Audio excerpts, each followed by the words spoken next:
সীমান্তে প্রতিবেশী দেশের বেড়া নির্মাণের উদ্যোগে বাড়ছে উদ্বেগ উৎকণ্ঠা। ঢাকাকে শক্ত অবস্থানে নেয়ার তাগিদ নিরাপত্তা বিশ্লেষকদের। রামিসা ধর্ষণ হত্যা মামলায় যুক্তিতর্ক উপস্থাপনা আজ আসতে পারে রায় ঘোষণার তারিখ। আত্মপক্ষ সমর্থনের দায় স্বীকার আসামি সোহেলের। গ্রাহক পর্যায়ে বিদ্যুতের দাম বাড়ল প্রায় 17%। পাইকারি সঞ্চালন লাইনেও মূল্য বৃদ্ধি। প্রতিবাদে জামাতের বিক্ষোভের ডাক। এবং হামে আরও 7 শিশুর মৃত্যু, বছরে প্রাণহানি ছড়ালো 600। এরই মধ্যে ডেঙ্গুর সংক্রমণে জনস্বাস্থ্য নিয়ে সব মহলের উদ্বেগ।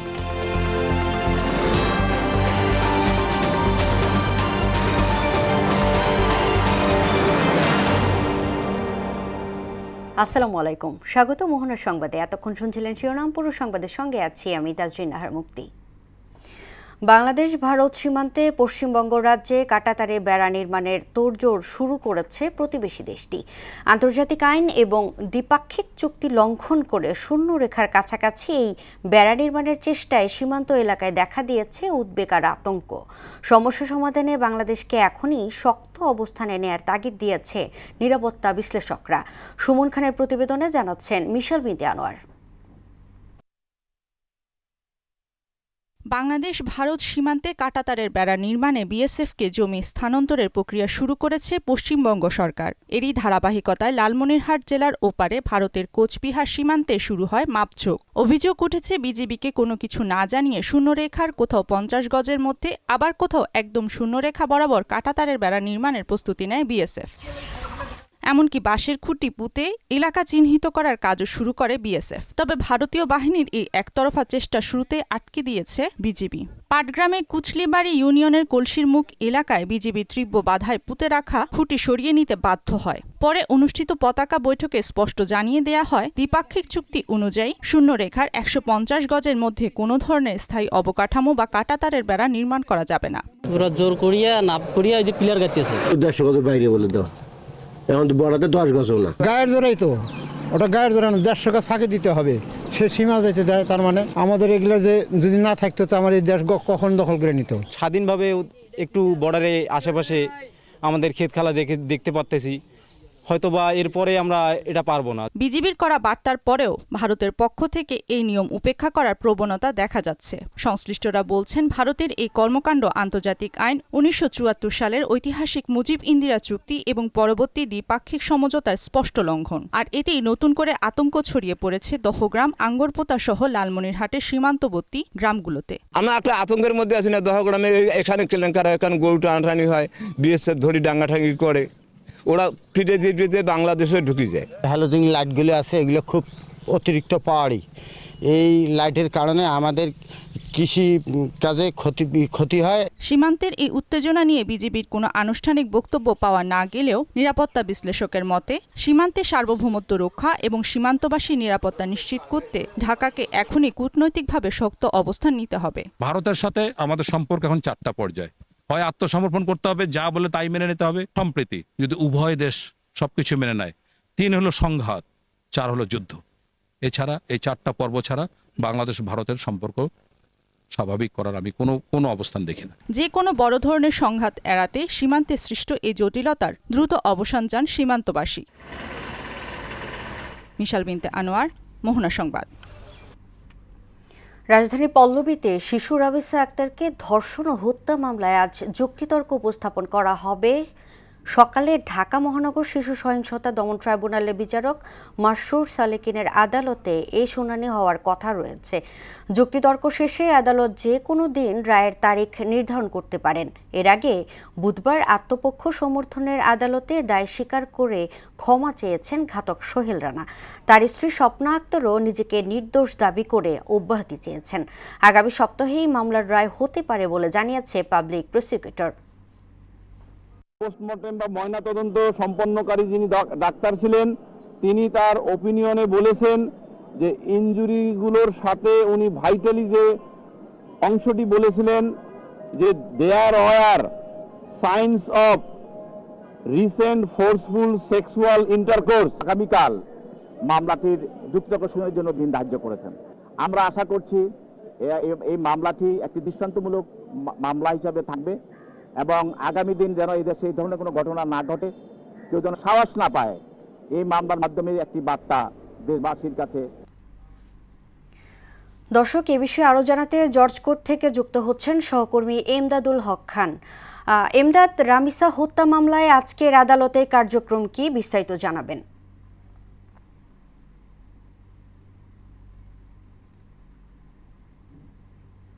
ধন্যবাদ। আজকে রামিসা হত্যাকাণ্ডের মামলার যুক্তিতর্ক উপস্থাপন হবে এবং এই যুক্তিতর্ক শেষ হলে আগামী সপ্তাহে এই মামলার রায় ঘোষণা করা হবে। আমরা যেটুকু জানতে পেরেছি, সকাল 8টার সময় আসামি স্বপ্না আক্তার এবং 8:45 আসামি সোহেল রানাকে কারাগার থেকে কঠোর নিরাপত্তা ব্যবস্থার মধ্য দিয়ে আদালত চত্বরে নিয়ে আসা হয়। বর্তমানে তাদেরকে আদালতের হাজতখানায় রাখা হয়েছে। আর 11টার দিকে আজকের আদালতের কার্যক্রম শুরু হবে। এরপরে আসামি পক্ষ এবং রাষ্ট্রপক্ষ দুই পক্ষই এই মামলার যুক্তিতর্ক উপস্থাপন করবে। আর পরবর্তীতে আদালত আগামী সপ্তাহে রায়ের দিন ধার্য করবেন। আপনি জানেন যে এই গত 19 মে রাজধানীর পল্লবীতে রামিসাকে নৃশংসভাবে ধর্ষণ এবং গলা কেটে হত্যা করা হয়। ধর্ষণ শেষে গলা কেটে হত্যা করা হয় এবং পরবর্তীতে এই বিষয়টি সারা দেশব্যাপী আলোচনায় চলে আসে এবং মাননীয় প্রধানমন্ত্রী তারেক রহমানও রামিসার বাবার বাসায় রামিসাদের বাসায় ছুটে চলে যান। তিনি তাদেরকে কথা দেন যে 1 মাসের মধ্যে এই মামলার কার্যক্রম শেষ করা হবে এবং সেই লক্ষ্যে 5 দিনের ভিতরে এই মামলার চার্জশিট দাখিল করে পুলিশ এবং চার্জশিট দাখিলের পরে প্রতিদিনই এই মামলার কার্যক্রম চলছে এবং প্রতিদিন কার্যক্রম চলছে। এছাড়া এই খুব দ্রুত এবং এই বাংলাদেশের ইতিহাসে সর্বপ্রথম যে একটু ধর্ষণ এবং হত্যা মামলা রায় ঘোষিত হতে যাচ্ছে। মুক্তি, ধন্যবাদ। ধন্যবাদ এমদাদ আপনাকে। দেশে আবারও বাড়ল বিদ্যুতের দাম। গ্রাহক পর্যায়ে ইউনিট প্রতি 1 টাকা 52 পয়সা এবং পাইকারিতে বেড়েছে 1 টাকা 39 পয়সা করে। বুধবার বিকেলে সংবাদ সম্মেলনে মূল্যবৃদ্ধির ঘোষণা দেন বিআইআরসির চেয়ারম্যান জালাল আহমেদ। কমিশনের আদেশ অনুযায়ী জুন মাসের বিল থেকেই নতুন মূল্যহার কার্যকর হবে। আরও জানাচ্ছেন মনিরুল ইসলাম। উচ্চ মূল্যস্ফীতির চাপে যখন বিপর্যস্ত জনজীবন, এমন সময় আবারও বাড়ানো হলো বিদ্যুতের দাম। বর্তমানে পাইকারি পর্যায়ে বিদ্যুতের গড় মূল্য ইউনিট প্রতি 7 টাকা। নতুন সিদ্ধান্তে তা 8 টাকা 39 পয়সা নির্ধারণ করা হয়েছে। বৃদ্ধির হার 19.85%। অন্যদিকে খুচরা পর্যায়ে বিদ্যুতের গড় মূল্য 9 টাকা 11 পয়সা থেকে বেড়ে দাঁড়াবে 10 টাকা 63 পয়সায়। শতাংশের হিসেবে বাড়ার পরিমাণ 15 থেকে 19.94 পর্যন্ত।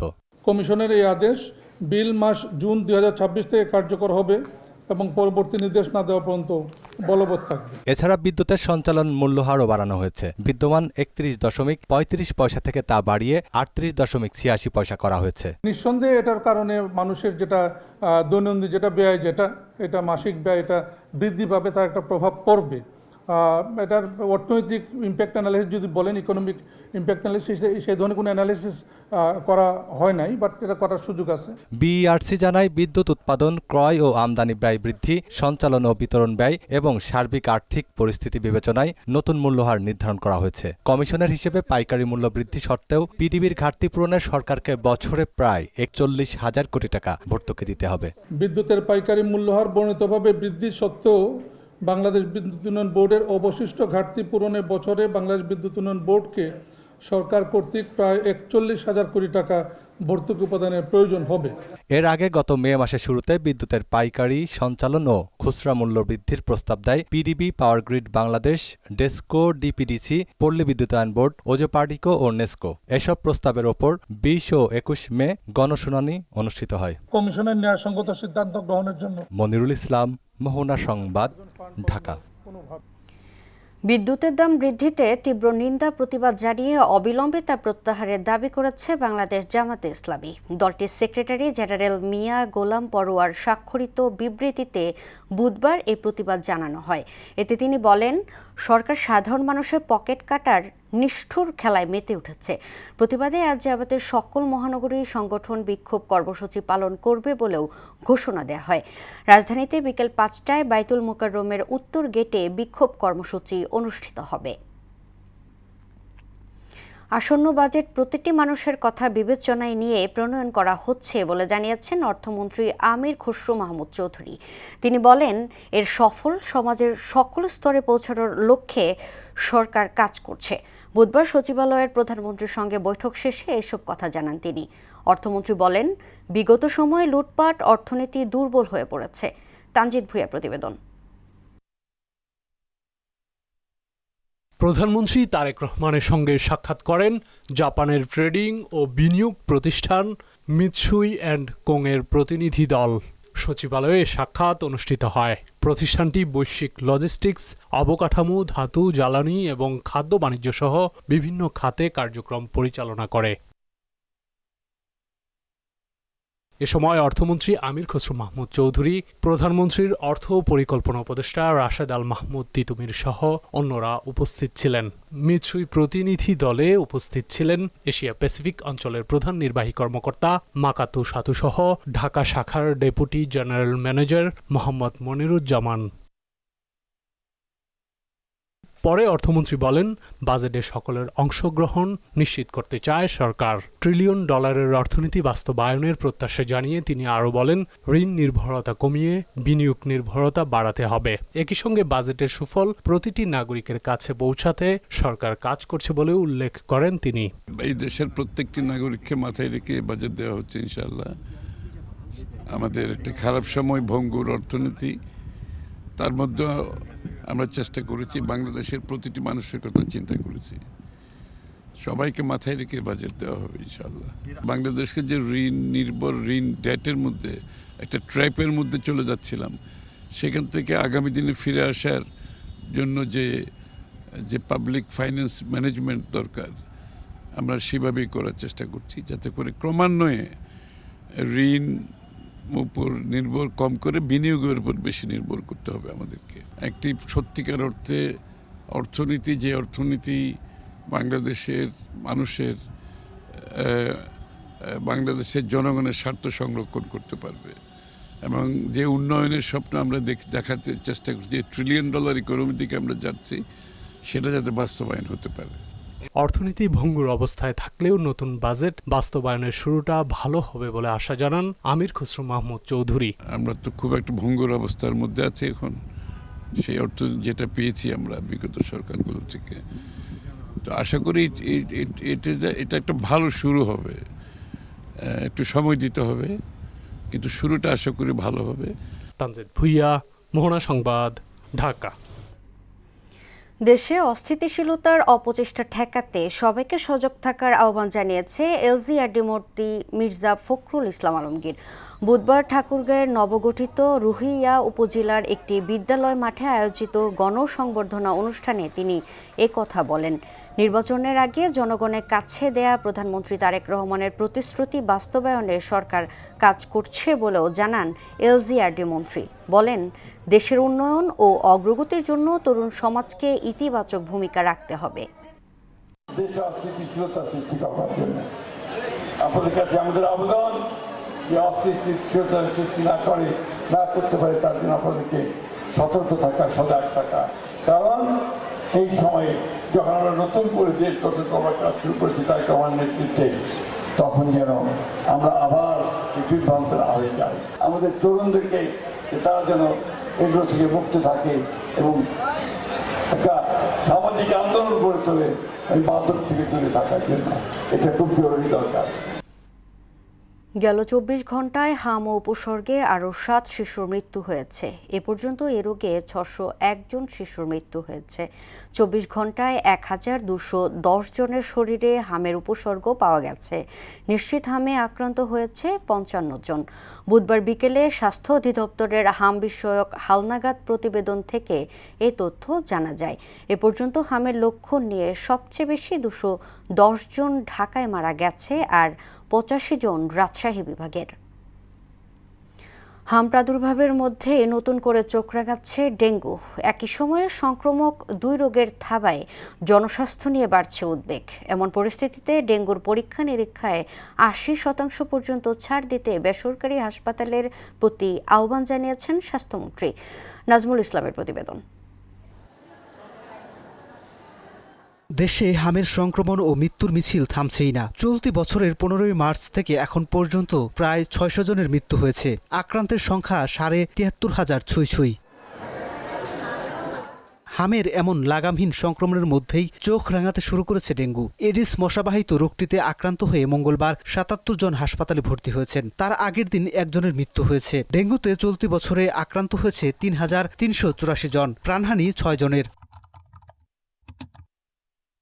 কুর্মিটোলা জেনারেল হাসপাতালে দেখা যায় ডেঙ্গু ওয়ার্ডে একাধিক রোগী। প্রতিদিনই জ্বর ও শরীর ব্যথা নিয়ে ভর্তি হচ্ছেন অনেকেই। পেটে ব্যথা ছিল, বুকে ব্যথা, গায়ে জ্বালা পোড়া ছিল, তারপরে মাথা ব্যথা ছিল, সমস্ত শরীর জ্বলতো। গত 5 দিন ধরে জ্বর। আমার নারায়ণগঞ্জ একটা প্রাইভেট হসপিটালে এক্সরে করার পর রিপোর্টে আসে পজিটিভ। যদিও চিকিৎসকরা বলছেন ডেঙ্গু এখনো উদ্বেগজনক পর্যায়ে পৌঁছায়নি। এই বছরে এই সিজন শুরু হওয়ার পর থেকে আমাদের সংখ্যাটা অনেক বেশি না। প্রতিদিন হয়তো 1-2 করে আমরা ডেঙ্গু রোগী পাচ্ছি। প্রিপারেশনের দিক দিয়ে আমাদের অ্যাডভোকেট বেড কর্নারগুলো রেডি করা আছে। 4টা ব্লকের জন্য 4টা বেডগুলো আলাদা, বেডগুলো সেপারেট করা আছে। ডেঙ্গু আক্রান্ত রোগীদের চিকিৎসা ব্যয় কমাতে 80% ছাড় দেওয়ার পাশাপাশি বেসরকারি হাসপাতালগুলোকে বিশেষ উদ্যোগ নেওয়ার কথা জানালেন স্বাস্থ্যমন্ত্রী Sardar Shakhawat Hossain. Private medical college আপনাদেরকে ধন্যবাদ জানাই। ওনারা আমাদের 10% বেড ফ্রি রাখবেন আমাদের ডেঙ্গু পেশেন্টের জন্য। সেইখানে ডাক্তারদের চার্জ নেবেন না, শুধু ওষুধের টাকা এবং খাবার টাকা রোগী ম্যানেজ করবে। আর investigation 80% free for all the dengue patients irrespective of rich or poor. Dengue নিয়ন্ত্রণে সময়মতো পদক্ষেপ না নিলে হামের মতো পরিস্থিতি তৈরির আশঙ্কা করছেন সংশ্লিষ্টরা। নাজমুল ইসলাম, মোহনা সংবাদ, ঢাকা। 8 দিন হাসপাতালের 6 শিশুর মৃত্যুর ঘটনা তদন্তে স্বাস্থ্য ও পরিবার কল্যাণ মন্ত্রণালয় গঠিত তদন্ত কমিটি তাদের প্রতিবেদন স্বাস্থ্যমন্ত্রী সরদার মোহাম্মদ শাখাওয়াত হোসেনের কাছে জমা দিয়েছেন। বুধবার বিকেলে সচিবালয়ে এই প্রতিবেদন জমা দেওয়া হয়। আর স্বাস্থ্য অধিদপ্তর গঠিত কমিটি তাদের রিপোর্ট জমা দেবে আগামীকাল। এ নিয়ে আজ বিকেল 4টায় গণমাধ্যমের সঙ্গে কথা বলবেন স্বাস্থ্যমন্ত্রী। এর আগে সকালে সচিবালয়ের সংবাদ সম্মেলনে তিনি বলেন, ময়নাতদন্ত ছাড়া মামলা হলে আসামিপক্ষ সুবিধা পায়, যদিও 6 নবজাতক মৃত্যুর ঘটনায় তেমনটা হবে না। এই অপরাধে কাউকে ছাড় দেওয়া হবে না বলে জানান তিনি। পরিবারের আর্থিক সচ্ছলতা ফিরিয়ে আনার স্বপ্ন নিয়ে রাশিয়ায় পাড়ি জমিয়েছিলেন কিশোরগঞ্জের যুবক আবু হানিফ। কিন্তু ভাগ্যের নির্মম পরিহাসে সেই স্বপ্ন দুঃস্বপ্নে পরিণত হয়েছে। বর্তমানে তিনি রাশিয়ার সেনাবাহিনীর নিয়ন্ত্রণে জিম্মি অবস্থায় রয়েছে বলে জানা গেছে। দীর্ঘদিন ধরে তার কোনো নির্ভরযোগ্য খোঁজ না পাওয়ায় পরিবারে বিরাজ করছে গভীর উদ্বেগ, উৎকণ্ঠা ও অনিশ্চয়তা। ওমর সিদ্দিক রবিনের তথ্যচিত্রে তাসিন তাইনের প্রতিবেদন। আবু হানিফ কিশোরগঞ্জ সদর উপজেলার দানাপাটুলি ইউনিয়নের গাগলাইল গ্রামের মৃত সুরতালির ছেলে। পরিবারের আর্থিক দুরবস্থা কাটাতে একমাত্র উপার্জনক্ষম হিসেবে তিনি বিদেশ পাড়ি দিয়েছিলেন। কিন্তু বর্তমানে তার জীবন নিয়ে তৈরি হয়েছে চরম অনিশ্চয়তা, যা পরিবারকে প্রতিনিয়ত মানসিক যন্ত্রণার মধ্যে ফেলছে। শুধু হানিফ না, বাংলাদেশের আরও 30 যুবক আটক আছে বলে জানা যায়। জোর করে তাদেরকে যুদ্ধে ট্রেনিং করানো হচ্ছে। একই সাথে 30 জন লোক নিয়ে গেছে, নিয়ে আপনি রাশিয়া সেনাবাহিনী রাতে বিক্রি করে দিচ্ছে। যে আর্মির পোশাক দিছে, এরপরে গান দিছে, এরপরে মাটির নিচে একটা ঘর আছে, এই ঘরের মাঝে তাদেরকে রাখছে। রাখার পরে বলছে খুব বিপদে আছে। সরকারের কাছে আকুল আবেদন, তাকে যেন দ্রুত উদ্ধার করে বাংলাদেশে ফিরিয়ে এনে তার ফ্যামিলির কাছে তাকে যেন পৌঁছায়া দেয়। ভুক্তভোগী পরিবারের দাবি, পাশের গ্রামের সোহাগ নামের এক দালালের খপ্পরে পড়েন আবু হানিফ। পরবর্তীতে ঢাকার জাবালে নূর এজেন্সির মাধ্যমে তাকে পাঠানো হয় রাশিয়ায়। সেখানে 30 লাখ টাকায় রুশ বাহিনীর কাছে বিক্রি করে দিয়েছে জাবালে নূর নামের এক এজেন্সি ও দালাল চক্র। আমি কিছু সোহাগ দালালের আমাদের 8 লাখ টাকা দেই, দেওয়ার পরে ওই নিয়ে যায় আমার বাইরে রাশিয়া। আর্মিদের হাতে বিক্রি করে দেয়। এদিকে রাশিয়ায় সেনাবাহিনীর কাছে 30 বাংলাদেশি যুবককে বিক্রি করে দেওয়ার অভিযোগে অভিযুক্ত রিক্রুটিং এজেন্সিগুলোর বিরুদ্ধে ব্যবস্থা নেওয়া হয়েছে বলে জানিয়েছেন প্রবাসী কল্যাণ ও বৈদেশিক কর্মসংস্থান মন্ত্রী। রাশিয়ায় 30 জন যুবক প্রতারণামূলকভাবে প্রেরণের দায়ে আমরা অ্যাকশনে গিয়েছি। 3টা রিক্রুটিং এজেন্সির লাইসেন্স আমরা প্রত্যাহার করেছি, তাদের জামানত আমরা বাজেয়াপ্ত করেছি। সরকারের উদ্যোগ ও কূটনৈতিক প্রচেষ্টার মাধ্যমে আবু হানিফ সহ অন্যান্যরা দ্রুত মুক্তি হয়ে নিরাপদে পরিবারের কাছে ফিরে আসবে, সেই প্রত্যাশায় দিন গুনছেন স্বজনরা। তাহসিন তারিন, মোহনা সংবাদ। জামিনে কারামুক্ত হলেন নারায়ণগঞ্জ সিটি কর্পোরেশনের সাবেক মেয়র সেলিনা হায়াত আইভী। বুধবার রাত 10:15টায় কাশিমপুর কারাগার থেকে মুক্তি পেয়ে মধ্যরাতে নিজ শহর নারায়ণগঞ্জে ফেরেন তিনি। এ সময় আইনশৃঙ্খলা বাহিনীর বিপুল সংখ্যক সদস্য মোতায়েন করা হয়। সেলিনা হায়াত আইভীর বিরুদ্ধে থাকা 12টি মামলায় উচ্চ আদালতে দেয়া জামিন বহাল থাকার পর প্রয়োজনীয় যাচাই বাছাই শেষে তাকে মুক্তি দেয়া হয়। বাণিজ্যিকভাবে লিচু চাষে সুফল মিলছে পিরোজপুরে। লাভবান হওয়ার ধান ও অন্য ফসল ছেড়ে অনেকে ঝুঁকছে লিচু আবাদে। কৃষকের আগ্রহ বাড়াতে চাষিদের সব ধরনের সহযোগিতার আশ্বাস কৃষি বিভাগের। নুরুদ্দিনের প্রতিবেদনে জানাচ্ছেন মাহমুদ আক্তার।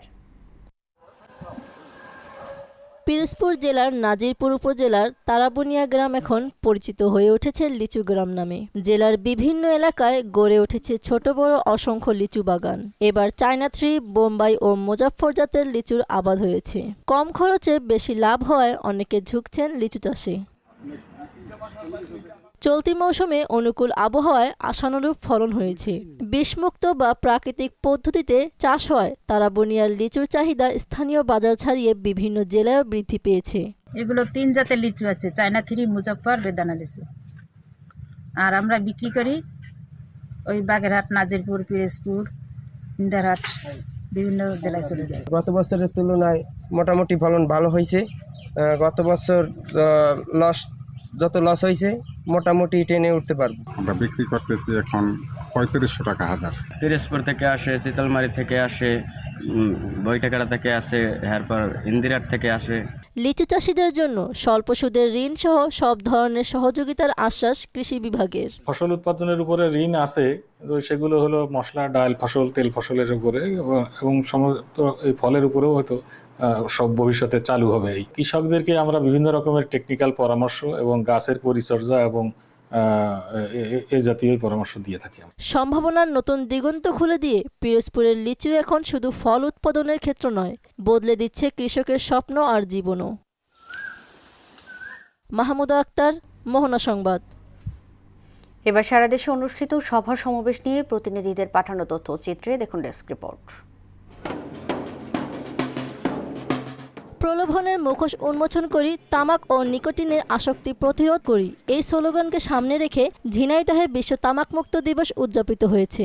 কিশোরগঞ্জ শহরের ফুটপাত দখলমুক্ত করে পথচারীদের চলাচল নির্বিঘ্ন করতে জেলা প্রশাসন, পুলিশ প্রশাসন ও কিশোরগঞ্জ পৌরসভার যৌথ উদ্যোগে বিশেষ অভিযান পরিচালনা করা হয়েছে। নরসিংদীর মাধবদীতে জমি দখল, দেশীয় অস্ত্র নিয়ে ভয়ভীতি প্রদর্শন ও মিথ্যা মামলা দিয়ে হয়রানির প্রতিবাদে মানববন্ধন ও সংবাদ সম্মেলন করেছে ভুক্তভোগী ও এলাকাবাসী। রাঙামাটি জেলা কমিটির আয়োজনে পার্বত্য অঞ্চলে বসবাসরত বড়ুয়া জনগোষ্ঠীর জীবনমান উন্নয়নের লক্ষ্যে 2026-27 অর্থবছরে বাজেট বরাদ্দ রাখার দাবিতে মানববন্ধন ও জেলা প্রশাসক বরাবর স্মারকলিপি প্রদান অনুষ্ঠিত হয়েছে। বগুড়ার সোনাতলায় ভোজনশালা বিনোদন চত্বরে নাগরিক কমিটির সম্মেলন উপলক্ষে কর্মী সভা অনুষ্ঠিত হয়েছে। শেরপুরের শ্রীবর্দীতে জমি সংক্রান্ত বিরোধের জেরে বাড়িঘরে হামলা ও হত্যার হুমকির প্রতিবাদ এবং বিচার দাবিতে মানববন্ধন কর্মসূচি অনুষ্ঠিত হয়েছে। নওগাঁ জেলা বিএনপির উদ্যোগে শহীদ রাষ্ট্রপতি জিয়াউর রহমানের 45তম শাহাদাত বার্ষিকী উপলক্ষে আলোচনা সভা অনুষ্ঠিত হয়েছে। গাজীপুরের শ্রীপুর উপজেলার তেলিহাটি ইউনিয়নের আব্দুল আওয়াল ডিগ্রি কলেজের একাডেমিক ভবনের ভিত্তিপ্রস্তর স্থাপন করেন গাজীপুর 3 আসনের সংসদ সদস্য অধ্যাপক ডাক্তার রফিকুল ইসলাম বাচ্চু। নারায়ণগঞ্জের সোনারগাঁয়ে বারদী আশ্রমে উপমহাদেশের প্রখ্যাত আধ্যাত্মিক সাধক লোকনাথ ব্রহ্মচারীর 136তম তিরোধান উৎসব অনুষ্ঠিত হয়েছে। গ্রাম আদালতের কার্যক্রম সম্পর্কে সংশ্লিষ্ট কর্মকর্তাদের জ্ঞান ও দক্ষতা বৃদ্ধির লক্ষ্যে সিরাজগঞ্জে জেলা পর্যায়ে উপজেলা রিসোর্স সদস্যদের অংশগ্রহণে দিনব্যাপী প্রশিক্ষণ কর্মশালা অনুষ্ঠিত হয়েছে। মাহমুদা আক্তার, মোহনা সংবাদ। আন্তর্জাতিক প্রসঙ্গ। পশ্চিমবঙ্গ বিধানসভা নির্বাচনে পরাজয়ের 1 মাসের মাথায় তৃণমূল কংগ্রেসের বড় ধরনের অস্থিরতা তৈরি হয়েছে। তৃণমূল কংগ্রেসের 80 জন বিধায়কের মধ্যে 58 জন দলীয় শীর্ষ নেতৃত্বের বিরুদ্ধে অবস্থান নিয়ে সদ্য বহিষ্কৃত বিধায়ক ঋতুব্রত ব্যানার্জিকে পরিষদীয় দলনেতা হিসেবে নির্বাচিত করেছেন। স্পিকারও তাকে বিরোধী দলনেতা হিসেবে স্বীকৃতি দিয়েছেন। এদিকে কলকাতায় মেয়র ফিরহাদ হাকিমের পদত্যাগ দলীয় অস্থিরতা আরও বাড়িয়েছে বলে রাজনৈতিক মহলে আলোচনা চলছে। সংকট মোকাবিলায় মমতা ব্যানার্জি বিধায়কদের নিয়ে বৈঠক ডাকলেও অধিকাংশ বিধায়ক সেখানে অনুপস্থিত ছিলেন। ইরানের বিরুদ্ধে সামরিক অভিযান অব্যাহত রাখতে এবং প্রেসিডেন্ট ডোনাল্ড ট্রাম্পের ক্ষমতা সীমিত করতে একটি প্রস্তাব পাশ করেছে যুক্তরাষ্ট্রের প্রতিনিধি পরিষদ। 4 জন রিপাবলিকান সদস্য ডেমোক্রেটদের সঙ্গে ভোট দিয়ে প্রস্তাবটির পক্ষে অবস্থান নেন, যা রিপাবলিকান পার্টির ভেতরের মতভেদের ইঙ্গিত দেয়। কংগ্রেসের অনুমোদন ছাড়া এই যুদ্ধ পরিচালিত হচ্ছে বলে মন্তব্য করেন বিশ্লেষকরা। তবে প্রস্তাবটি এখনও সিনেটে পাশ হয়নি এবং পাশ হলেও ট্রাম্প ভোটও দিতে পারবেন। ডেমোক্রেটরা এটিকে ট্রাম্পের ইরান নীতির বিরুদ্ধে গুরুত্বপূর্ণ দ্বিদলীয় বার্তা হিসেবে দেখছেন। আসন্ন ফুটবল বিশ্বকাপের ডিজিটাল সম্প্রচার শত পেয়েছে বাংলালিংক ও ট্রফি। ফলে বাংলালিংকের গ্রাহক সহ দেশের ফুটবল প্রেমীরা ট্রফি প্ল্যাটফর্মে বিশ্বকাপের ম্যাচগুলো উপভোগ করতে পারবেন।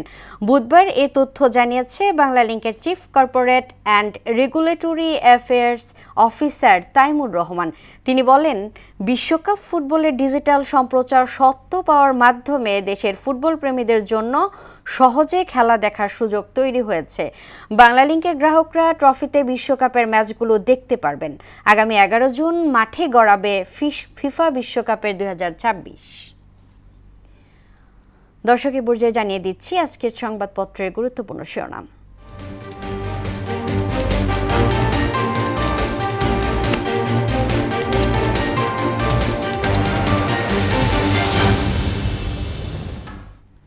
দর্শক, প্রথমে আমার হাতে আছে প্রথম আলো। প্রথম আলোর শিরোনাম করেছে, এবার বাড়ল বিদ্যুতের দাম, মানুষের উপর চাপ বাড়বে, সরকারেরও উপায় ছিল না, হ্যাট্রিক শিরোপার আরেকটু কাছে। দৈনিক ইত্তেফাক শিরোনাম করেছে, বিদ্যুতের দামে লাফ, বাড়ছে সংসার, কৃষি ও শিল্পের ব্যয়, সাফের ফাইনালে বাংলাদেশ, প্রধানমন্ত্রীর সঙ্গে মিতসুই প্রতিনিধির সাক্ষাৎ, বিনিয়োগ নিয়ে আলোচনা। সমকাল শিরোনাম করেছে, এবার বিদ্যুতের দাম বাড়ল, প্রভাব পড়বে সব ক্ষেত্রে, খরচের চাপ আরও তীব্র। জ্বালানি তেল ও এলপিজি এপ্রিলে মূল্যবৃদ্ধির প্রভাব জুনেও কাটেনি। বাংলাদেশ প্রতিদিন শিরোনাম করেছে, ইউনূসের কিচেন ক্যাবিনেট কি বৈধ, বিদ্যুৎ ভর্তুকির শূন্যে নামানোর চাপ, বেড়েই চলেছে ব্যয়। যুগান্তর শিরোনাম করেছে, প্রধানমন্ত্রীর রেড ফোনের সংযোগ বিচ্ছিন্ন। জনমনে প্রশ্ন, হাদি হত্যার মাস্টার মাইন্ড কে, মমতার বক্তব্যে তোলপাড়, নীরব দিল্লি, বক্তব্য নেই বিজেপির, বাংলাদেশের জন্য গৌরবের বিষয়। আমার দেশ শিরোনাম করেছে, বিদ্যুতের রেকর্ড মূল্যবৃদ্ধি, খুচরায় গড়ে প্রতি ইউনিটে বেড়েছে 1 টাকা 59 পয়সা, জুন থেকেই কার্যকর। চরম অব্যবস্থাপনায় চামড়ার বাজারে ধস। সর্বশেষ দ্য ডেইলি স্টার শিরোনাম করেছে, power prices up 16.7% on average, Bangladesh may face 10% more tariff on US export. এই ছিল সংবাদপত্রের গুরুত্বপূর্ণ শিরোনাম। শেষ করব মোহনার সংবাদ, যাবার আগে শিরোনামগুলো দেখে নিচ্ছি আরও একবার। সীমান্তে প্রতিবেশী দেশের বেড়া নির্মাণের উদ্যোগে বাড়ছে উদ্বেগ উৎকণ্ঠা, ঢাকাকে শক্ত অবস্থানে নেয়ার তাগিদ নিরাপত্তা বিশ্লেষকদের। রামিসা ধর্ষণ হত্যা মামলা যুক্তিতর্ক উপস্থাপনা, আসতে পারে রায় ঘোষণার তারিখ, আত্মপক্ষ সমর্থনের দায় স্বীকার আসামি সোহেলের। গ্রাহক পর্যায়ে বিদ্যুতের দাম বাড়ল প্রায় 17%। পাইকারি সঞ্চালন লাইনেও মূল্য বৃদ্ধি, প্রতিবাদে জামাতের বিক্ষোভের ডাক। এবং হামে আরও 7 শিশু মৃত্যু, বছরে প্রাণহানি ছড়ালো 600। এরই মধ্যে ডেঙ্গুর সংক্রমণে জনস্বাস্থ্য নিয়ে সব মহলের উদ্বেগ।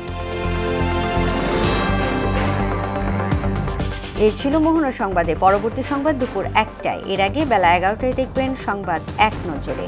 মোহনার সবশেষ খবর জানতে ভিজিট করুন www.mohana.tv। সংবাদ দেখতে পারেন ফেসবুক ও ইউটিউবেও। এতক্ষণ সঙ্গে থাকার জন্য ধন্যবাদ।